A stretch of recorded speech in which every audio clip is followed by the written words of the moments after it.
Innovation. Everyone thinks it's a good idea to try out a new strategy, take a fresh approach, but who's got the time? Who's got the money? And who's got the inclination? Innovation feels like a luxury few can afford when so many priorities compete for funds and attention, especially in areas such as East Manchester, one of the most deprived in the country. But it's here that attempts are being made to stimulate innovation and raise attainment in GCSEs. In this second of 3 programmes, we see how those attempts are progressing and what the teachers involved think of it all.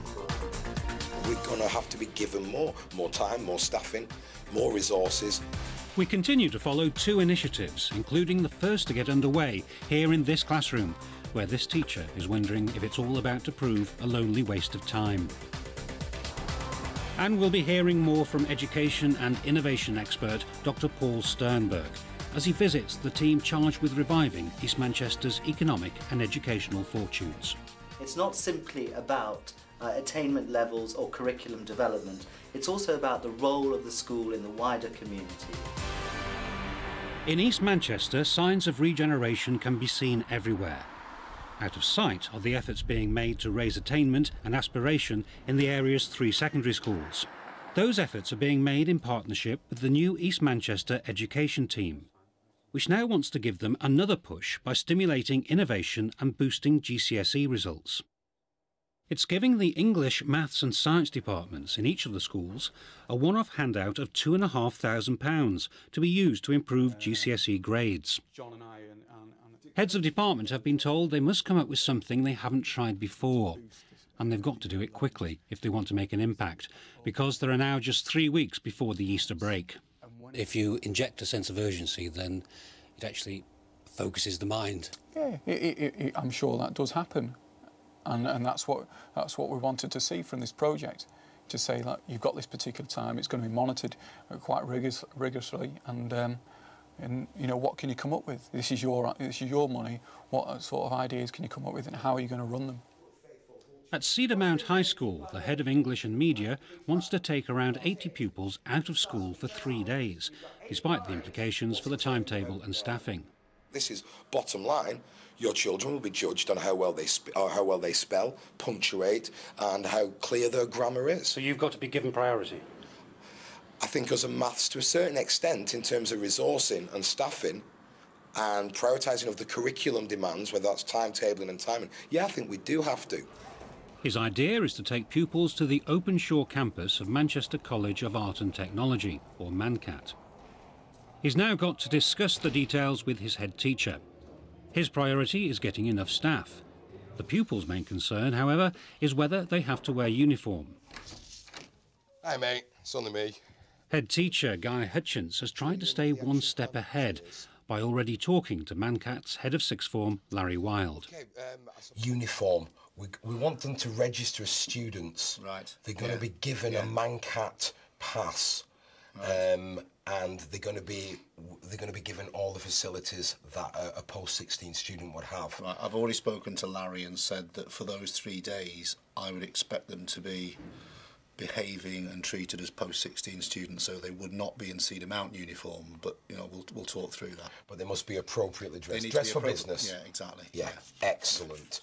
Okay, right, well, at faculty meeting, we've identified the students. So I'm looking at 4 members of staff and you're going to ask me for 5? Yes. Right, okay. But we can be flexible about that 5th member. It might not be the same member of staff for 3 days. It could be one each day or one for an afternoon. So yourself, Debbie, Michelle... and Naomi. Naomi, right. With James or Ben. Would be wonderful. Right. Have you checked what your timetable is on those? It's our lightest timetable in terms of English commitment to the classes that remain. Right. Okay. Have you spoken to cover supervisor? Not yet. I wanted to speak to you first. Right. Okay. So that's my job. Thanks. Okay. But never mind getting the staff. There's doubt about finding the room at ManCat. I just hope it isn't a split campus. Larry, I've spoken to him briefly on the phone. He is fine. You know, he's just said that we are very busy. You'll just have to come and fit into what we've got. So 4 rooms. You know, I'm sure they'll find it. We could, if they're of a certain size, we could take 3. A mile away at St Peter's Roman Catholic High School, pupils are about to learn what new help is on offer to improve their grades in maths. Head of Department Fiona McGarvey needs to press ahead with her plans as soon as possible before she swaps the classroom for the maternity ward. Right, if you remember last lesson, we were discussing ways on how we could help you improve your grade, and you all came up with lots of really good ideas. Just to let you know that we are actually going to follow through with some of those. So what we're going to be doing is, you're each going to get a revision pack for at home. We're also not going to force you to come to after-school lessons every week, because we know you've got other commitments, but we are going to do drop-in sessions. Flexibility is it's not just me, it's all the maths teachers. Can you drop into a break, miss? You what, sorry? Can you drop into Yeah. a break? If that suits you better, break, yes.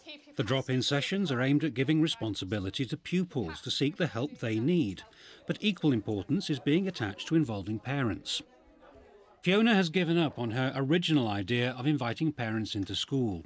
She's writing a letter to them instead. Why did you abandon that? Time really, trying to fit it in, trying to get a convenient time for parents and for the staff that we could launch it to them. So we decided it would be better just to send out a letter asking them to contact us if they had any concerns. Do you think they will? Some might. What we have to do is keep a track of, we're going to have to keep a track of who turns up to the sessions, who we think is, you know, by asking some pertinent questions, who's actually doing the stuff at home and who isn't, and then making follow-up phone calls to parents. Meanwhile, Paul arrives at Mancat to find out if they can provide the rooms and resources he needs. He's offered 2 rooms usually used for teaching childcare. Will this be sufficient space or do you need more? I think if we had one more. I have a room downstairs. I used it last time. It was 109. It's next to the office, and that's very self-contained. Yeah. And it's a large room. Of course, it's costing me a fortune to shift them out. I'm having to create things. Well, that's why we were so chuffed when we got the funding, because it meant that we can come and say, right, how much is it going to cost? Because we've got the money, and we've got the money now. Right. I can pay you later.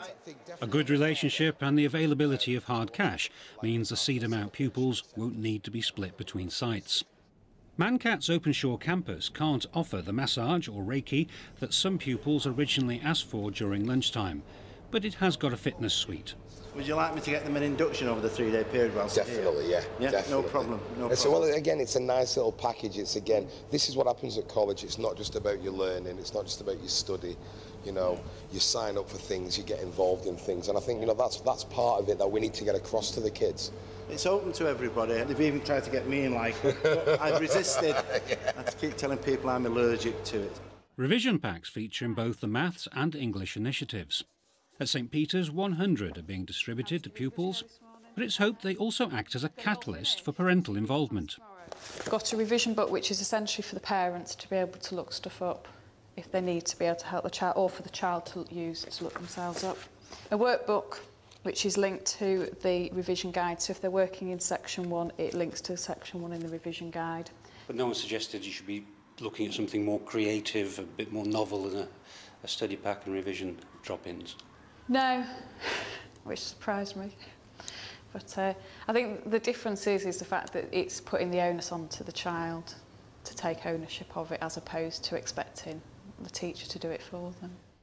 It takes the St Peter's Maths Department just 2 weeks to get its plans in place and open the first drop-in session.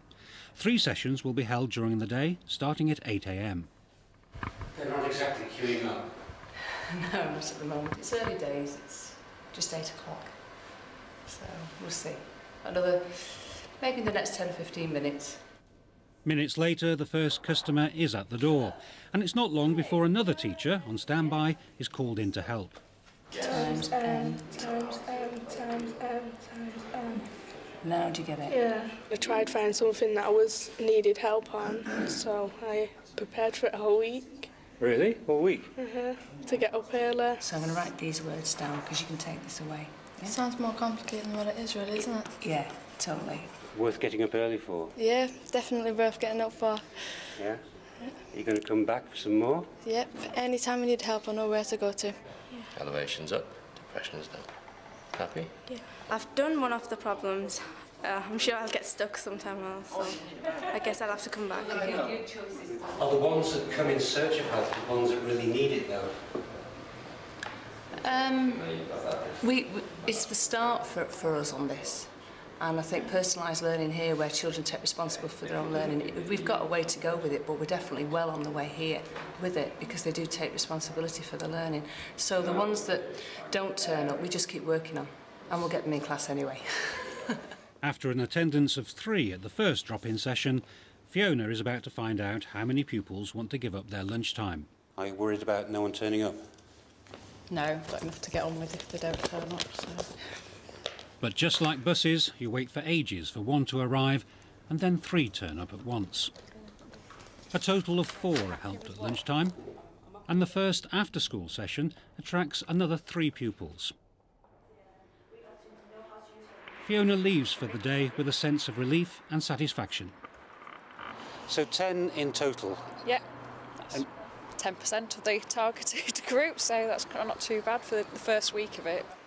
The Cedarmount pupils are out of school and out of uniform for the start of 3 days of English seminars. It's taken just 4 weeks to get everything organised at Mancat's Openshaw campus. Paul did get his 5th member of staff, but only for 1 day. He also managed to soothe other departmental feathers. I actually went to speak to them all before and I said, look, this is why we need it. This is what we can give to you. So we basically promised to give them Year 11 back, and we'll teach their classes if that's what we need to do. So they've got our time next week.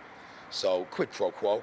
And everybody we've approached has been like really positive about that. And bottom line is they said, you know, as long as we get the time back, yeah, it's great.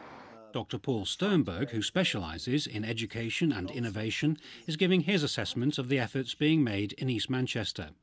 His conclusion: innovation is the ideal partner for regeneration. My impression, Russell, is that what you're attempting to do is really embed some type of encourage innovation within the schools to think differently. What the schools seem to have done is they've looked at the relationships. And they've concentrated on the relationships. And I would say the softer issues, such as communications, collaboration, inquiry skills, and an element of risk as well, which is underpinned by this sense of creativity and innovation. And I think that's quite unusual for a regeneration agency to actively encourage that type of innovation within the schools without being too prescriptive. And I think there are lots of lessons, not simply for regeneration agencies and how they can engage with schools throughout the country in this kind of project, but also schools. I think it's very important for schools to recognise that regeneration agencies like the East Manchester Education Team really do have a role to play. It's not simply about attainment levels or curriculum development, it's also about the role of the school in the wider community, and for schools to start seeing regeneration agencies as a catalyst for developing new approaches to teaching and to learning. Coming up in the 3rd and final episode, find out how it all turned out as we discover the joys and pitfalls of going off-site and whether pupils continue to drop in or drop out.